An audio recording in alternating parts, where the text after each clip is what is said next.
विषय दिला पर्यावरण आणि शाश्वत विकास. पहिलं म्हणजे आधी सगळ्यांचे आभार आहेत. तुम्ही मला इथे बोलावलं म्हणजे आभार शेवटी मानले जातात. मी सुरुवातीला सांगते कारण इथे येण्याची मला संधी दिली आणि ह्या विषयावरती बोलायची संधी दिली. जनरली आपण पर्यावरण किंवा एन्व्हायरमेंट याच्याविषयी विचार करतो तेव्हा आपल्या डोळ्यासमोर काहीतरी तांत्रिक किंवा झाडं, वाघ, सिंह वगैरे येतं आणि त्याविषयी आम्ही बोलणार आहे की काय, असा एक प्रश्न तुमच्या मनामध्ये असेल. पण मी गोष्टीने सुरुवात करणार आहे. गोष्ट सांगणार. तर गोष्ट आवडते सगळ्यांना ऐकायला. जनरली सगळ्यांना गोष्ट आवडते. त्यामुळे मी एक गोष्ट सांगते. तर एक आटपाट नगर होतं. तुम्ही आजीकडनं जर गोष्टी ऐकल्या असतात तर प्रत्येक मराठी गोष्टीमध्ये एक आटपाट नगर असतं. तसं एक आटपाट नगर होतं. ते एका छान राज्याचं राजधानीचं शहर होतं आणि या आटपाट नगरामध्ये सगळ्या सोयी होत्या. लोक सुखी होते, शेती होत होती, धंदा चांगल्या प्रकारे होत होता. आजूबाजूच्या गावातले लोक या आटपाट नगरामध्ये यायचे, स्वतःचा धंदा करायचे, पैसा कमवायचे आणि कधीतरी त्यांना वाटायचं की आपल्याला या आटपाट नगरामध्ये राहता आलं पाहिजे. त्या आजूबाजूच्या गावातल्या लोकांना वाटायचं. तसाच एक समर नावाचा मुलगा होता जो बाजूच्या गावामध्ये राहायचा. त्याला वाटायचं आपण आटपाट नगरामध्ये जायचं आणि आपलं नशीब कमवायचं. नेहमी आपल्या काकांच्या मागे लागायचं. तर काकांच्या मागे का, तर त्याचे आईवडील हे लहानपणीच त्यांचा मृत्यू झालेला होता. त्यामुळे तो काकांकडे वाटलेला. काकांना नेहमी सांगायचं मला आटपाट नगरामध्ये जायचं. चांगला तरुण होता तुमच्यासारखा, त्याला नशीब कमवायला आटपाट नगरामध्ये जायचं होतं. पण ते काका काही जाऊ द्यायचं नाही. त्या दिवशी त्यांनी पळून जायचा प्रयत्न केला. त्यांनी पळून जाऊन तरी आटपाट नगरामध्ये जात. पण जेव्हा काकांच्या लक्षात आलं की अरे हा उठाव करतोय आपल्या विरुद्ध, तर आपण आता याला परवानगी दिली पाहिजे. काकाने त्याला परवानगी दिली की तुझा आटपाट नगरामध्ये स्वतःचं नशीब कमव. पण त्यांनी एक अट घातली. आटपाट नगरामध्ये एक नदी आहे, त्या नदीच्या जवळ तू जायचं नाही. काहीही केलं तरी नदीच्या जवळ जायचं नाही. त्याला म्हटलं ठीक आहे ना, म्हणजे माझं बाकीचं आयुष्य एवढं पडलेलं आहे आणि इतक्या गोष्टी मला आटपाट नगरात करता येणार आहेत, तर मी त्या करीन. आणि म्हणून तर समर निघाला आटपाट नगरामध्ये जायला आणि तिथली प्रगती पाहून दिपून गेले त्याचे डोळे की अरे असं गाव तर छोटं आहे, आटपाट नगर तर केवढं मोठं आहे, किती सोयी आहे तिथे आणि किती वेगवेगळ्या गोष्टी आहेत. मी इथे आधीच यायला हवं होतं. एन्जॉय करायला लागला स्वतःचं लाईफ आटपाट नगरमध्ये. थोड्या दिवसांनी तिकडचा राजा, आता राजा सुद्धा ना आपल्या गोष्टीमधला राजा चांगला तरी असतो किंवा वाईट तरी असतो. या गोष्टीमधला राजा वाईट होता. जरी प्रजा सुखात होती आणि सगळं छान चाललेलं होतं तरी राजाने कर वाढवले शेतकऱ्यावरचे. शेतकऱ्यांना प्रश्न पडला, तिथल्या व्यापाऱ्यांना प्रश्न पडला की कर का वाढवले बुवा? आपल्या नगरामधलं उत्पादन तर एवढं छान आहे, लोक सुखात आहेत, तरी कर का वाढले? हा प्रश्न समरला पण पडला आणि त्याने राजाला प्रश्न विचारला की कर का वाढवले? समाधानकारक उत्तर काही आलं नाही. मग ते उत्तर समरने स्वतः शोधायचं ठरवलं आणि त्याला काय कळलं की शहराच्या मध्यभागातनं जी नदी वाहते तिच्या एका बाजूला सोन्याच्या खाणी आहेत आणि या सोन्याच्या खाणी खणून त्यातनं सोनं काढायचं आणि त्याकरता नदीचा मार्ग बदलायचा, असा राजाचा विचार होता. तर नदीचा मार्ग बदलायचा म्हणजे जे होणार होतं त्यामुळे अख्ख्या शहराची हानी होणार होती आणि हे शेतकऱ्यांना माहीत होतं. तिथले जे जुने जाणते लोक होते त्यांना माहीत होतं. त्यामुळे त्यांचा विरोध होता या गोष्टीला. त्यांनी ते नाकारलं. त्याच्या विरुद्ध उठाव झाला. काही मुलं हसतायत, ही गोष्ट तुमच्या ओळखीची आहे असं मला वाटतं का मी त्याच्यावरनं प्रश्न विचारणार आहे तुम्हाला. तर त्या उठावाचं नेतृत्व समरकडे आलं. त्याने तो उठाव केला पण तरी राजा काही ऐके ना जनतेचं. त्याने नदीचं पात्र बदललं, रस्ता बदलला आणि मग जे व्हायचं होतं तेच झालं. नदीला भयंकर मोठा पूर आला. त्या पुरामध्ये ते गाव आटपाट नगर वाहून गेलं राजासकट. फक्त समर तिथे होता म्हणून त्याने नागरिकांना वाचवलं आणि तो नदीच्या दुसऱ्या तीरावरती लोकांना घेऊन गेला. ही गोष्ट तुम्ही कधी कुठे ऐकली आहे का? आता याच्यामध्ये एक हिरोईन ॲड करा, 2-3 गाणी ॲड करा की एक छान हिंदी पिक्चर बनतो. मला खात्री आहे तुम्ही हिंदी पिक्चर बघता. कोणी हा पिक्चर बघितला? ही स्टोरी कुठेतरी ओळखीची वाटते कारण त्या पिक्चरचं नाव फार महत्त्वाचं आहे म्हणून. येस, मोहनजोदारो या पिक्चरची ही स्टोरी आहे. प्रत्यक्षात साधारण असंच घडलं. आणि मोहनजोदारोचं उदाहरण मी सर्वात प्रथम का दिलं तर सिंधू संस्कृतीमधलं हे सगळ्यात ठळक उदाहरण, जिथे इतकं प्राचीन सिव्हिलायझेशन नागरिकीकरण होतं आणि ते लयाला गेलं. म्हणजे जिथली भांडी आजही जर तुम्ही पाहिली जी आर्किओलॉजीतनं मिळाली तर तिथे इतकं सुंदर नक्षीकाम किंवा पाटबंधारे, त्या मोहनजोदारोमधले जे पाटबंधारे होते किंवा पाण्याची व्यवस्था होती ही इतकी अद्ययावत होती की आपल्याला आश्चर्य वाटतं की इतकी हुशार माणसं पाण्याखाली कशी गेली. म्हणून ते नाव महत्वाचं. फरक इतकाच होता, प्रत्यक्षात तिथे कोणी ऋतिक रोशन आला नाही लोकांना वाचवायला. ही संस्कृती पाण्याखाली गेली. आणि जर इतके भयंकर परिणाम जेव्हा तुम्ही निसर्गाशी खेळता तेव्हा होतात, तेव्हा पर्यावरण, निसर्ग या गोष्टी आपण किती सिरियसली घेतल्या पाहिजेत हे आपल्या लक्षात येतं. आणि म्हणून आपल्या सब्जेक्टचा जो पहिला टप्पा आहे पर्यावरण. पर्यावरण म्हणजे काय, मला उत्तर हवं आहे तुमच्याकडे. आपण आधी बोलूया, म्हणजे हे फक्त मी एकटीच बोलते आणि तुम्ही ऐकताय असं नको. तर पर्यावरण म्हणजे काय, तुम्हाला काय वाटतं पर्यावरण म्हणजे काय, काय येतं तुमच्या डोळ्यासमोर, कुणीही सांगा. चुकीचं उत्तर दिलं तरी चालेल, इथे काही चुकीचं आणि बरोबर असं काही नाही. मुळात त्याचं एक असं उत्तरच नाही या प्रश्नाचं. म्हणून तुम्ही काहीही बोला, काही म्हणजे पर्यावरणाशी रिलेटेड बोला, पण उत्तर द्या. पर्यावरण म्हणजे काय, तुम्हाला काय वाटतं. निसर्ग. अजून निसर्गात काय काय येतं. मुळात निसर्ग ही खूप ब्रॉड टर्म आहे. झाडं आणि पक्षी, प्राणी, अजून पाणी, नदी. पर्यावरण हे 3 घटकांनी बनतं. पर्यावरण जर त्याची व्याख्या बघितली तर 3 घटकांनी बघतं. जैविक घटक, अजैविक घटक, तिसरा घटक सांगा. जैविक, अजैविक, तिसरा जैवविविधता ही जैविक घटकाचा भाग येते. तिसरा घटक निसर्गात सतत चालणारी काही सायकल्स असतात. Carbon cycle, nitrogen cycles, right. ही सायकल्स हा पर्यावरणाचा भाग आहे. जैविकमध्ये सगळे सजीव येतात, नुसते वाघ, सिंह आणि माणूस नाही. छोट्यातला छोटा एक पेशीय अमिबा सुद्धा जैविकमध्ये येतो. अजैविकमध्ये जसं हिंदू संस्कृतीमध्ये पंचमहाभूत म्हणतात, ती सगळी अजैविकमध्ये येतात.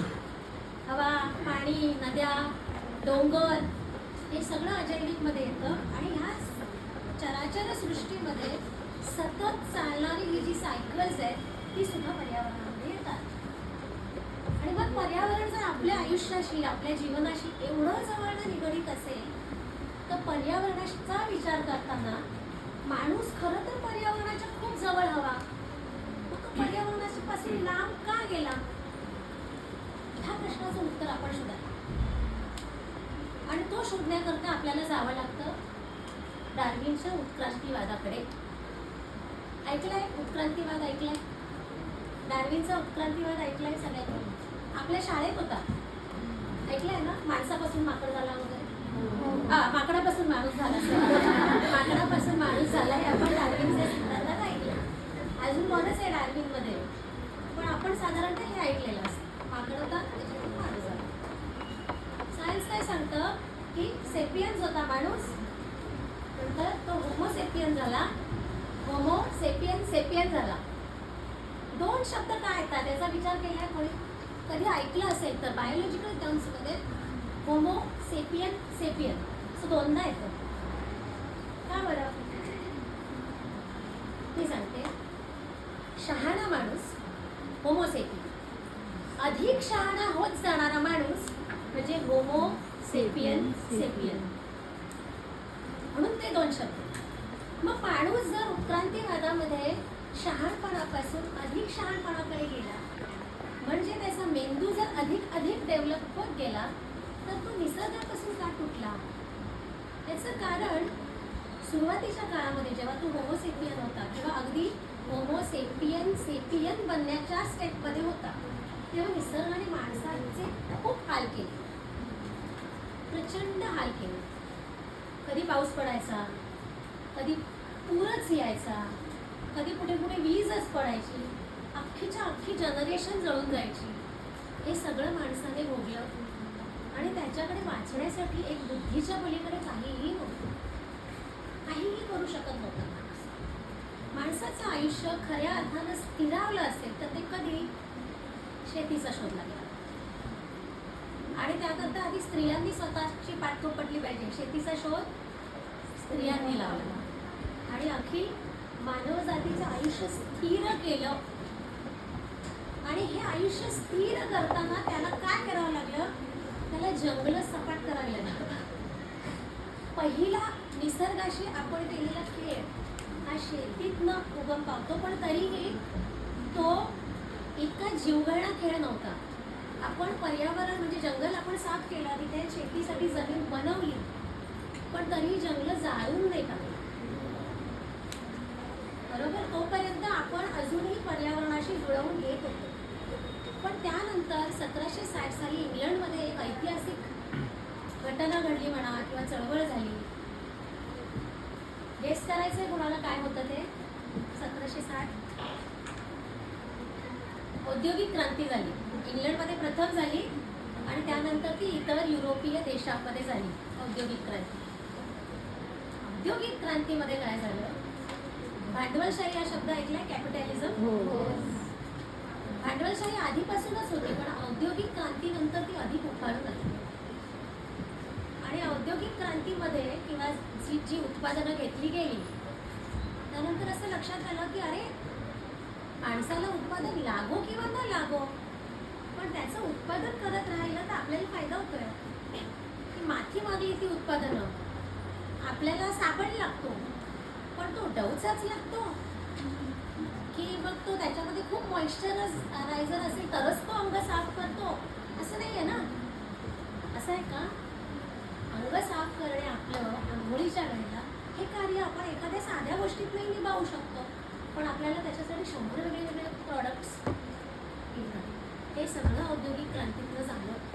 आणि जितकं जास्तीत जास्त प्रॉडक्ट्स जे माणसाला त्याची गरज नाही, त्याच्या बेसिक गरजा भागवण्यासाठी त्याची गरज नाही, अशी प्रॉडक्ट्स जेव्हा निर्माण व्हायला लागली तेव्हा भांडवलदारांच्या हे लक्षात आलं की मला नफा कमवायचा असेल तर तो नफा ज्याच्यातनं मला मिळणार आहे ती साधन संपत्ती मला निसर्गाकडनं ओढून घेतली पाहिजे, अक्षरशः खरवडून घेतली पाहिजे. हा फरक औद्योगिक क्रांतीनंतर झाला. विशेषतः आपण आपल्या भारताचा इतिहास किंवा सगळ्यांना माहिती आहे, आपण इंग्रजांचे गुलाम होतो. इंग्रजांचं राज्य होतं आपल्यावरती. आणि वसाहतवादामध्ये कॉलनायझेशनमध्ये काय झालं तर ज्या ज्या देशांमध्ये या युरोपीय देशांचं राज्य होतं, मग ते इंग्लंड असो, फ्रान्स असो, पोर्तुगीज असो की डच असो, त्यांनी आपल्या गुलाम देशांची साधन सामग्री ही अक्षरशः लुटली. वेस्टर्न घाट्सचं नाव तुम्ही ऐकलं असेल, सध्या खूप चर्चेमध्ये आहे. पश्चिम घाटामधली सगळ्यात जास्त वृक्षतोड ही इंग्रजांनी केली. आज आपण असं म्हणतो की अरे पश्चिम घाट वाचवला पाहिजे, सगळ्यात जास्त त्यांनी केली. पण अर्थात स्वातंत्र्यानंतर ही वृक्षतोड थांबली का? आपण तेच केलं जे इंग्रजांनी आपल्याबरोबर केलं. फरक इतकाच होता, इंग्रजांनी स्वतःचा देश फार चांगला ठेवला. म्हणजे मी स्वतः इंग्लंडमध्ये राहायला होते आणि त्यांची थेम्स नदी मी बघून आलेली आहे. थेम्स नदी इतकी सुंदर त्यांनी ठेवलेली आहे. त्या मनाने तुम्ही गंगा आणि यमुना बघाल, आज आपण जे गंगेचं आणि यमुनेचं करून टाकलंय त्याकरता शब्द नाही की वाईट अवस्था आपल्या महानद्यांची आहे. स्वातंत्र्यानंतर आपण जेव्हा विकासाकडे जात होतो, आपल्याला आपल्या देशाचा विकास करायचा होता, तेव्हा मला आवर्जून एक नाव घ्यायचं आहे, ते म्हणजे गांधीजींचं. माझा आज IT मधला 30 वर्षाचा अनुभव आहे, पण मी खूप वेगळ्या विषयांचा अभ्यास केला. आणि तो अभ्यास करताना मला एक गोष्ट मात्र फार लक्षात आली आहे, ती म्हणजे विषय कोणताही असो, तत्त्वज्ञानाचा असो, सामाजिक असो, आध्यात्मिक असो किंवा आणखीन काही असो, जेव्हा तुम्ही तो सखोल अभ्यास करता तेव्हा 2 विचारवंत असे आहेत ज्यांना तुम्ही नाकारून पुढेच जाऊ शकत नाही. एक म्हणजे मार्क्स आणि दुसरे महात्मा गांधी. इथले मला खात्री इथले कितीतरी जण असं गांधीजींच्या नावाने तो टाकल्या किंवा अमुक असं म्हणत असतील, पण भारतीय असाल तर असं करू नका. खऱ्या अर्थानं भारताला गांधीजी समजलेच नाही. त्यांचा अभ्यास करा. आणि म्हणून पर्यावरणाचा आपण विचार करतो तेव्हाही आपल्याला गांधीजींचं नाव प्रथम घ्यावं लागतं. कारण त्यांनी तेव्हा म्हणून ठेवलंय की जे इंग्रजांनी केलं तेच आपण भारताच्या विकासाच्या बाबतीत करणार असू तर आपण फार मोठी चूक करतो. हे का? ह्याकरता मी विनोबा भावेंकडे वळते. विनोबा भावेंचं नाव ऐकलंय? कोणती चळवळ केली त्यांनी? भूदान चळवळ ऐकली आहे ना? भूदान चळवळ नाही ऐकली, ठीक आहे. भूदान चळवळ केली त्यांनी. विनोबा भावेंना एकदा कोणीतरी प्रश्न विचारला, निसर्ग कसा आहे हो? तो नैतिक आहे का अनैतिक आहे? नैतिक अनैतिक शब्द माहिती आहे? नाही माहिती? नाही माहिती? माहिती आहे. ते म्हणाले नैतिकही नाही आणि अनैतिकही नाही, तो न नैतिक आहे. न नैतिक म्हणजे काय? तर तुम्ही निसर्गावर प्रेम करा, तो तुमच्यावर प्रेम करेलच असं नाही.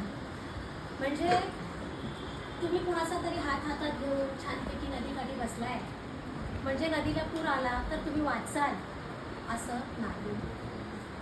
तुम्ही नदीकाठी कधीच जात नाही म्हणजे तुम्ही नदीच्या पुरातनं वाचणार नाही असंही नाही. निसर्ग हा न नैतिक आहे. आणि हे वाक्य मी तुम्हाला काय सांगते की भारतामध्ये प्रदूषण होतं याचा अर्थ ते फक्त भारताच्याच लोकांना त्रास देतं का? दिल्लीतलं प्रदूषण नेपाळपर्यंत जातं, चीनचं प्रदूषण जपानपर्यंत जातं, फ्रान्समध्ये जेव्हा सल्फर डायऑक्साईडची लिकेज होते स्कॅन्डिनेव्हियामध्ये जाऊन ॲसिड रेन होते. निसर्ग कधीही कसल्याही सीमा बाळगत नाही. आणि म्हणून 1960 साली सर्वप्रथम अमेरिकेमध्ये पर्यावरणाच्या बाजूने चळवळी झाल्या. भारतामध्ये त्या 1973 साली तुम्ही शब्द ऐकला असेल चिपको आंदोलन. काय झालं होतं त्या आंदोलनामध्ये? काय करत होते? झाडाला मिठी मारली.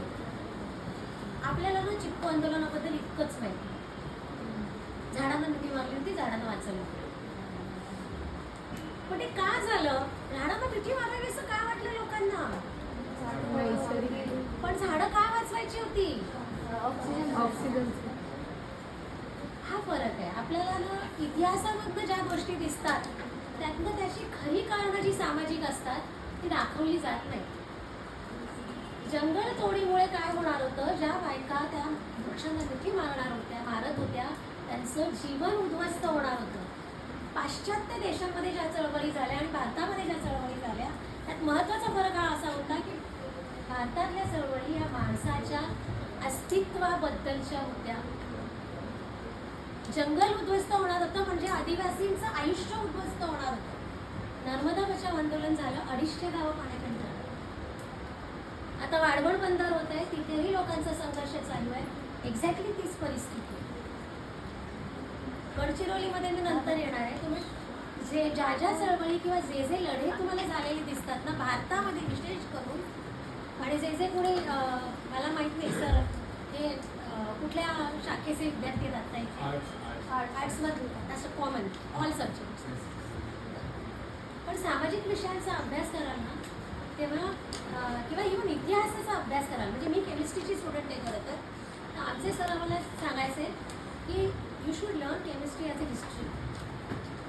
की एखाद्या शास्त्रज्ञाला तो शोध का लावावासा वाटला, त्याची गरज काय होती, हे जेव्हा तुमच्या लक्षात येतं तेव्हा तुम्हाला केमिस्ट्री सगळ्यात जास्त कळतं. आणि मला हे फॅक्ट मला वाटतं सगळ्याच विषयांना लागू होतं की तुम्ही त्याच्या इतिहासात जा, तेव्हा तुम्हाला तो विषय अधिक सखोलात कळतो. आणि म्हणून पर्यावरणाबद्दल विचार करायचा तर त्याच्या इतिहासात जा. चिपको फक्त मिठ्या मारल्या नव्हत्या झाडांना, तर ते आयुष्य वाचवत होते स्वतःच. इनफॅक्ट आदिवासींबद्दल आपण विचार करतो तर आदिवासी संपूर्ण मानव जातीमध्ये भारताच्या जंगलांच्या किंवा निसर्गाच्या सगळ्यात जास्त जवळ कोण असेल तर ते आदिवासी. आणि एक्झॅक्टली हेच त्यांच्याकडनं हिरावून घेतलं जातंय. आणि म्हणून आपण आपल्या विषयाच्या दुसऱ्या टप्प्याकडे जेव्हा येतो, विकास म्हणजे काय, शाश्वत विकासाकडे तर मी नंतरच येते. विकास म्हणजे काय? विकास म्हणजे काय होतं तुमच्या डोळ्यासमोर? प्रगती म्हणजे काय? म्हणजे प्रगती करायची म्हणजे काय करायचं?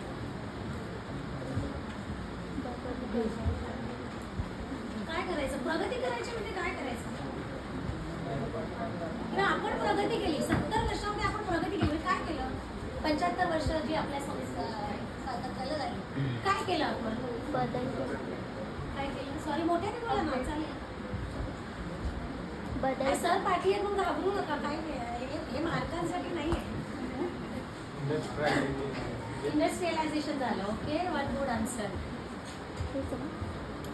अजून काय तुम्ही बघता मुंबईमध्ये काय झालं? उल्हासनगरमध्ये काय बदललं? प्रगती झाली म्हणजे काय झालं? काहीच नाही झालं. कॉन्क्रिटीकरण झालं. अजून काय झालं? बस अवेलेबल नव्हता. बस अवेलेबल झाली. सॉरी बस. अच्छा, गाड्या वाढल्या. पब्लिक ट्रान्सपोर्ट वाढलं. ओके. आपण जेव्हा विकासाचा विचार करतो तेव्हा आपल्या डोळ्यासमोर फक्त हेच येतं. मोठे महामार्ग, पूल, ब्रिजेस, मोठ्या मोठ्या इमारती, बरोबर ना? टोलेजंग टॉवर. हे आपलं विकासाचं म्हणजे आपलंही नागरिकांचं विचार करताना विकास म्हणजे काय? मी तुम्हाला काय विचारलं होतं? विकास म्हणजे काय? आता हा जो झाला तो विकास आपल्याला दिसणारा, पण हा विकास आहे असं तुम्हाला वाटतं? नाही वाटत ना? मग म्हणून आपण शाश्वत विकासाकडे जायचं. शाश्वत विकास म्हणजे काय? आता त्याची वैज्ञानिक व्याख्या बघायला गेलं तर शाश्वत विकास काय म्हणतं की जी उपलब्ध साधन सामग्री आहे, नैसर्गिक संसाधनं आहेत, त्यांचा मिनिमम उपयोग करून जेव्हा तुम्ही प्रगती करता, जेणेकरून येणारी पुढची पिढी त्यांना ती नैसर्गिक संसाधनं उपलब्ध असतील अशा अवस्थेमध्ये तुम्ही त्यांना ठेवता. आणि त्याचबरोबर सामाजिक न्याय ही खूप मोठी टर्म. सामाजिक न्याय, गरिबी निर्मूलन हे जेव्हा तुम्ही आणता तेव्हा तुम्ही त्याला शाश्वत विकास असं म्हणता. आणि ह्या अर्थानं जर आपल्याला विकासाकडे बघायचं असेल तर मला वाटतं खूप गोष्टींकडे अजून आपल्याला बघायचं. मगाशी मी उल्लेख केला गांधीजींचा. मी पुन्हा एकदा गांधीजींकडे येणार आहे. काय म्हणाले होते गांधीजींनी? आपल्याला तेव्हा काय सांगून ठेवलंय की जेव्हा तुम्ही भारताच्या विकासाचा विचार करता तेव्हा सगळ्यात प्रथम खेड्यांचा विकास करा, विकेंद्रित विकास करा. आज आपल्याला काय दिसतंय? मुंबई मोठी होते, Pune, Bangalore, Chennai, Delhi, right? Only those cities are increasing. Very centralised development. त्याच्या पलीकडे भारत आहे. म्हणजे आपल्या देशामध्ये एक इंडिया आहे आणि एक भारत आहे असं म्हटलं जातं. ऐकलं असेल ना हे वाक्य? खूपच प्रसिद्ध आहे, मीडियावर खूप येतं. एक इंडिया एक भारत आहे. त्याचा अर्थ हा आहे भारताचा विकास हे गांधीजींनी सांगून ठेवलं. आणि तो कसा पाहिजे? तर प्रत्येक गाव हे स्वयंपूर्ण पाहिजे. त्याला स्वतःच्या गरजा स्वतः भागवता आल्या पाहिजे. तिथे शिक्षण पाहिजे. हे सगळं गांधीजींनी आपल्याला तेव्हा सांगून ठेवलं. पण आपण मात्र जेव्हा विकास करतोय तेव्हा आपण फक्त काही शहरांकडेच लक्ष देतो. आणि म्हणून मग जर पर्यावरणाची किंवा विकासाची जी व्याख्या तुम्ही मला सांगितली ती जर करायची असेल तर त्याचे 3 टप्पे पडतात. एक तर वैयक्तिकरित्या आपल्याला काय करता येईल, तांत्रिकदृष्ट्या आपल्याला काय करता येईल आणि सामाजिकदृष्ट्या आपल्याला काय करता येईल. 3. वैयक्तिकदृष्ट्या मी तुम्हाला विचारणार आहे, पर्यावरण वाचवायचं असेल तुम्ही काय कराल?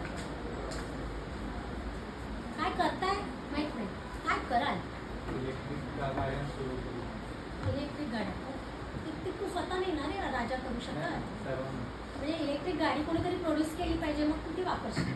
मला सांगशील तू स्वतः तुझ्या राहणी दैनंदिन व्यवहारात काय करशील? झाडे. अजून खूप खूप छोट्या गोष्टी असतात रे. मला झाडं लावणं आहे, मला मुळात तुम्हाला त्या पलीकडे न्यायचंय. पर्यावरण याच्याशी बोलतो ना आपण, फक्त झाडे लावणं एवढं नाहीये ते. त्याच्या पलीकडे खूप आहे. आजूबाजूला साफ स्वच्छता ठेवा. आपल्या येणार आहे प्लास्टिकचा कमी वापर म्हणजे काय करायचं? कपड्याचे बॅग यूज करणं. संध्याकाळी बाजारात जाते तू आई बरोबर? नाही जात. आई जाते बाजारात? याच्या पुढे तिला सांगायचं भाजीवाल्याकडनं ती प्लास्टिकची पिशवी घ्यायची नाही. हो. स्वतःच्या पिशव्या घ्यायच्या. घेऊन जा. छोटीशी कृती असते ना जी तुम्हाला काहीतरी करायला भाग पडते. पाणी वाचवा. एक ना खूप छान ॲडव्हर्टाईज बघितली होती मी. कोणी बघितली आहे की नाही मला माहिती नाही, पण काही ॲडव्हर्टाईज फार कल्पक असतात आणि तुम्ही त्या दृष्टीने त्या ॲडव्हर्टाईजकडे बघितली पाहिजे. असं गाव आहे छानपैकी ओसाड पडलेलं गाव आहे. त्यात अचानक कोणीतरी येऊन शॉवर लावलं, आंघोळीचं शॉवर. ॲड बघितली? काय सांगते ती आहे की त्या शॉवरमधल्या पडणारं पाणी अख्ख्या गावाची ताण भागवतं, पण तरी एका शहरी माणसाची आंघोळ पूर्ण झालेली नाही. पाणी वाचलं. हे तुम्ही दैनंदिनपणे करू शकता. झाडं लावायचीच आहे तर करायचीच आहे, सगळ्यांनी करायची. तिसरं महत्वाचं कोणीतरी सांगितलं, स्वच्छता ठेवा. म्हणजे काय? कचरा मिनिमम करा. कचरा मिनिमम ते करा. ओला कचरा आणि ते सुका ओला कचरा. कचरा आणि सुका कचरा हे तर आहेच, पण मुळात कचरा कमी करा. आपण फार सहजपणे एखादी गोष्ट कचऱ्यात टाकून देतो आणि याकरता मला जपानचं उदाहरण द्यायचंय. म्हणजे जगातले सगळे देश घेतले तर त्यापैकी फक्त 10% कचरा, म्हणजे हा एकमेव देश असा आहे की जो 90% कचऱ्याचं रियुजेबल कचरा त्यांच्याकडे असतो आणि हे त्यांना लहानपणापासून शिकवलं जातं. या बाबतीमध्ये मला एक उदाहरण तुम्हाला द्यायचं आहे की कागदाचं उदाहरण. मला सांगा, आपण कागद आपल्या देशामध्ये सगळ्यात जास्त कागद कशासाठी वापरतो?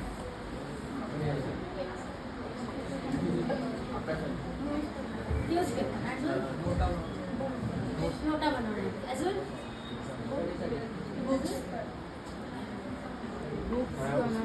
वह्या पुस्तके. अजून याच्यापेक्षा वेगळं काही उत्तर आहे कोणाकडे? Tissue paper is the correct answer. सगळ्यात जास्त पेपर आपल्याकडे टिश्यू पेपर म्हणून वापरला जातो, त्याची खरोखरच गरज कधी नसते. म्हणजे सहजपणे आपण हॉटेलमध्ये तो टिश्यू पेपर देतो, काहीतरी गरज नसताना हात पुसकून टाकून देतो. पण त्या टिश्यू पेपरसाठी कितीतरी झाडं तोडली जातात, शिवाय तो टिश्यू पेपर रियूज केला जात नाही. ह्या दैनंदिन ह्या छोट्या छोट्या गोष्टी आहेत ना, या आपण दैनंदिन जीवनामध्ये केल्या पाहिजे.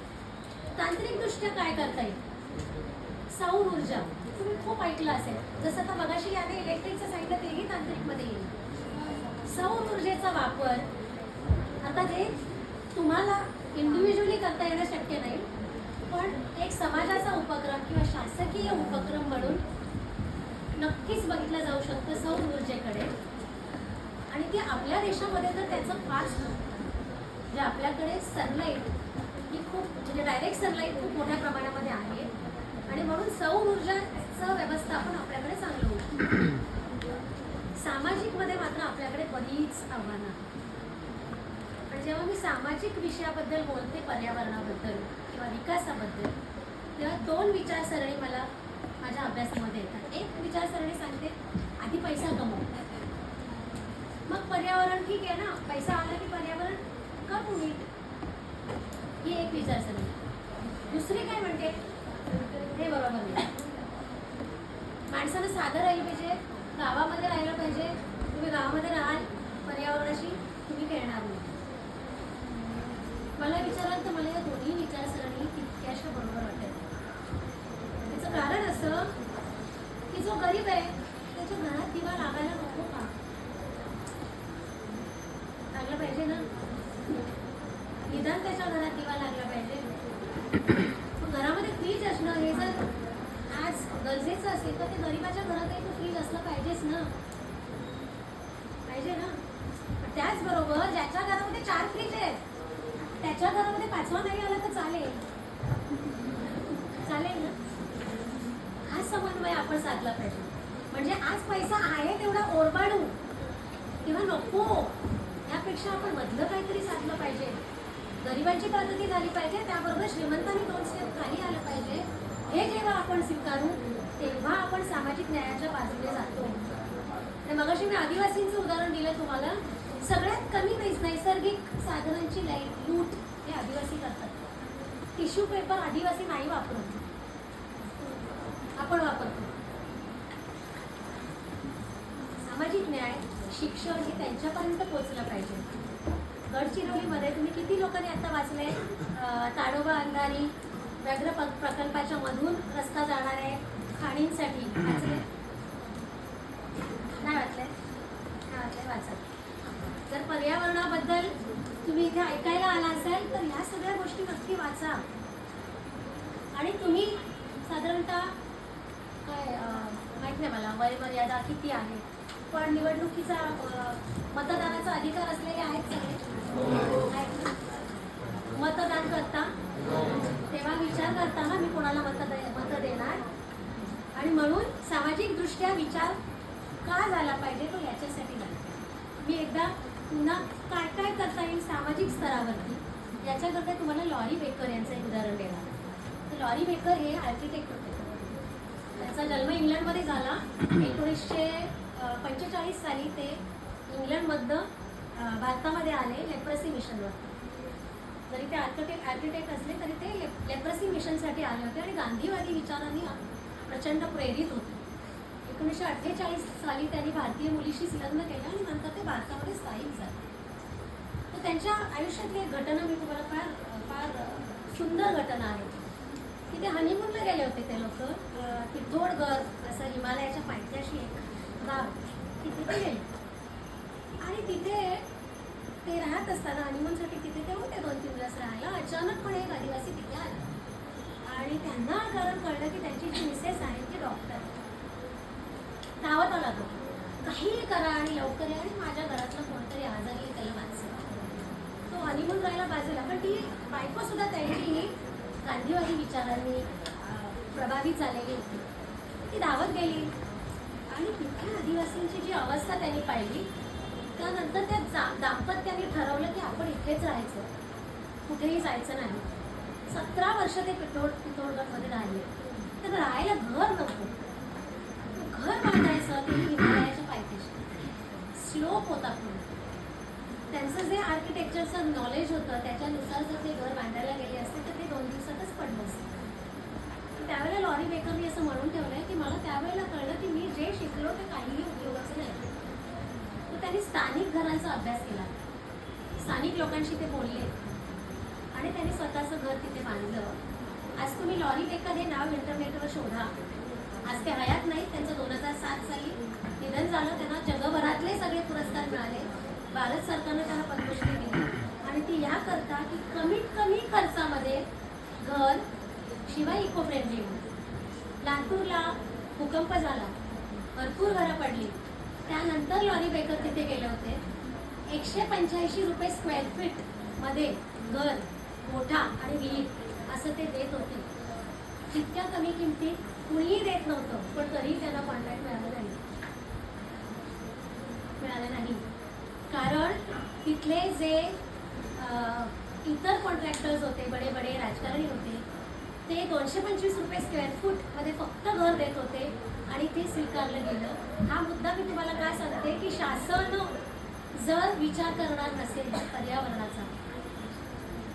लॉरी बेकरांचं उदाहरण का? कारण ते टाकाऊ वस्तूंना टिकाऊ बनवत होते.